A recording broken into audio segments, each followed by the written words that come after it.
Hi everyone, welcome back to Petal by Amanda Lewis. If you're new to this channel, this is a channel that discusses cold porcelain flower making, especially as it pertains to the flower making in the United States.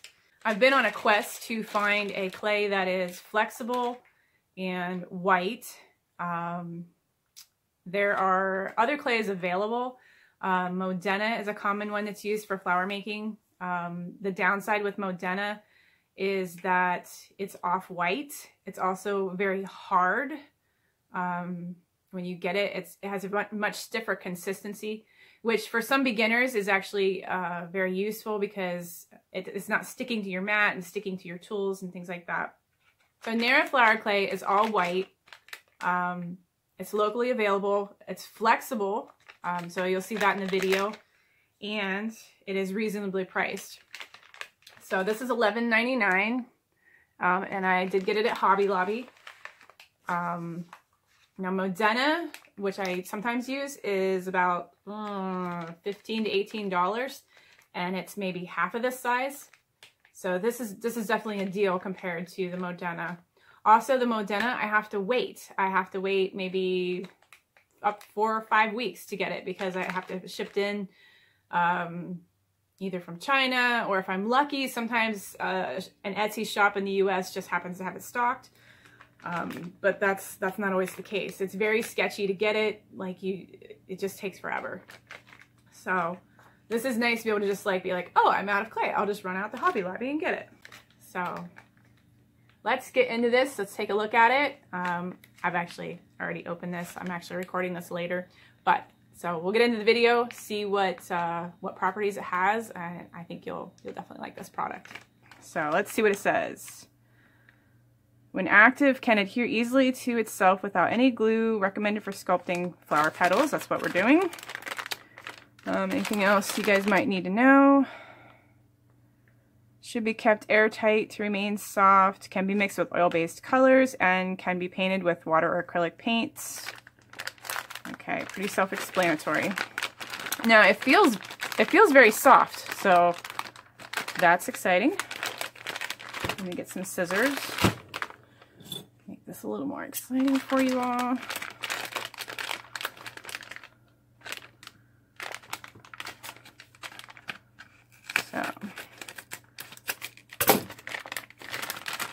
Okay, so there's actually 2 packages. There's the advertising package and the inner package, and it looks like it's actually got even one more wrap on it inside that. So it's wrapped very well sealed, and it looks like it's going to be a little bit translucent, so I may add some white acrylic paint to it, and I'll do a test of both the clay by itself and one with the white acrylic paint, just see how much the acrylic paint will affect the twistability of it, or the flexibility of it.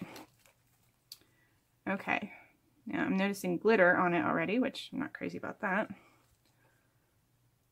It feels very nice. So it feels like a freshly made batch, which is very good.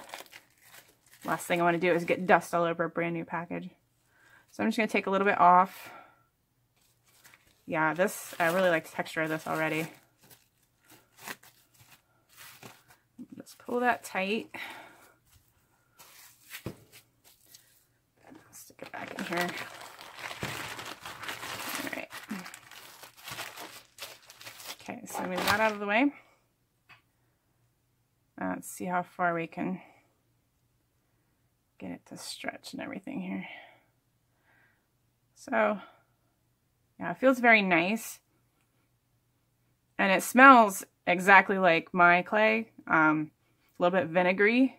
So it's not too much different than my recipe. My problem is that my recipe, it's finicky. Sometimes it comes out perfectly and it twists perfectly. Or, the flexibility is there, and other times it's just, I don't know what I do wrong. I don't know if I overcook it too much. I mean, I know that will ruin the flexibility of it, but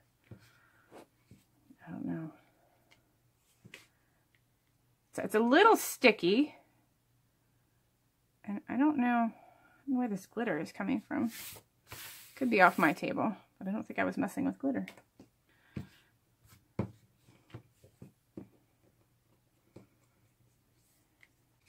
I don't see any like fine fibers or anything in it like you would find with deco clay. This is very much just like cold porcelain that I normally work with. Okay, I think I'll start using this big round cutter for test samples.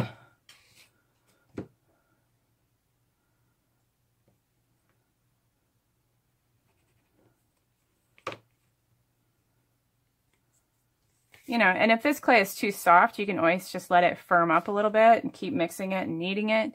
And then it would get stiffer if it's just too flimsy and floppy for you when you're working with it. So, I don't know. I'm going to flip my camera around here. Okay. So I have my camera flipped around. And here you can see this is still wet, but you can see it's nice and translucent. That's what we want. Okay, I'm going to do another test, and this time I'm going to mix some white acrylic paint into it to see if I can brighten it up for, you know, white petals.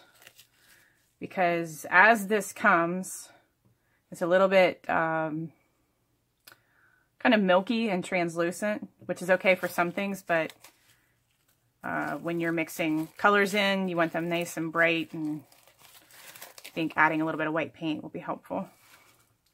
So I'm just going to do a small test. Now when you add any paints to cold porcelain, you always just want to do a drop at a time, because obviously you can't take the paint out once it's mixed in, but you can always add more. If your cold porcelain's ever getting too sticky, you can add a little bit of Nivea cream to your fingertips, and that just keeps it from being so sticky on your fingers. Okay. I'll add 2 drops.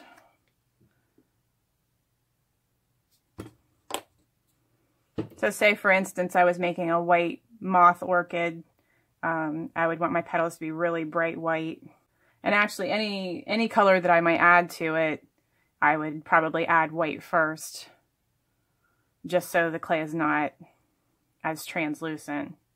Sometimes you want translucency. Certain flowers look more waxy and translucent than others. Okay, this is just my acrylic rolling pin.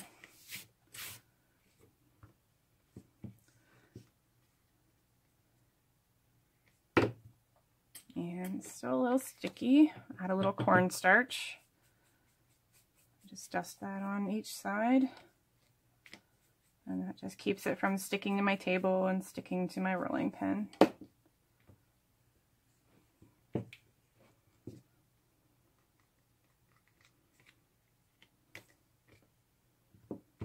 This clay is so much softer than Modena. There we go. Alright, get my cookie cutter, give it a twist, pull off the excess. Okay, so this is the one without the white, and this is the one with the white paint. So you can hopefully tell a little difference. Let's move it up here on my hand, maybe you can tell. So there's the white and the translucent. So you can see there a little bit through my fingers. And this one. Stay in there. So I guess they're similar in translucency. There you can kind of tell a difference. And this one's much brighter white, and I think we're looking more for brighter white. It's not that this is off-white, it just has a waxy appearance to it. And so we'll just let those dry and we will see how they look. Okay, so here we are at the conclusion of our video, and as you can see, this is the Modena that I used to work with if I wanted a really flexible clay. It works well, however, it is kind of a brown, tan, off-white color. Now, this is the NARA. It is translucent when you get it, and I'm very happy with the flexibility of it. So you can see I can curl this all the way around. I'm not breaking it. So that's some really beautiful clay. And this is the NARA with white acrylic paint added to it, so it's not so translucent. You know, great for orchid petals, things like that. And then this is the NARA with acrylic paint added to it. You know, colored acrylic paint. The package did say you could mix it with oil paint, but it didn't say that you could mix it with acrylic. It just said it could be painted with acrylic, but you can, in fact, mix acrylic paint in with it.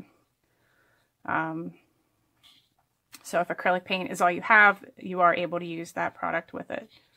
So there is a difference. Modena, I hate to say it, but it is still the most flexible. However, I can't get past that off-white color. That's the one downfall of it. And to me, for most petals, this is plenty flexible. Like, I'm not going to worry if someone's going to break it, you know, a petal, or if I make a flower crown, I'm not going to worry that they're going to like bang it into something and break the edge of the petal.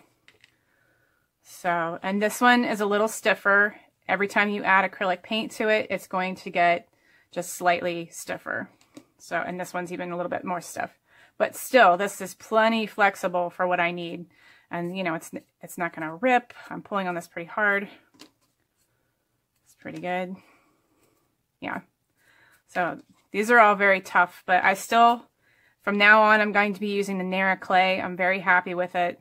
And the best part is it's available locally to me, and Hobby Lobbies I know are all over the United States. So we are in luck, people.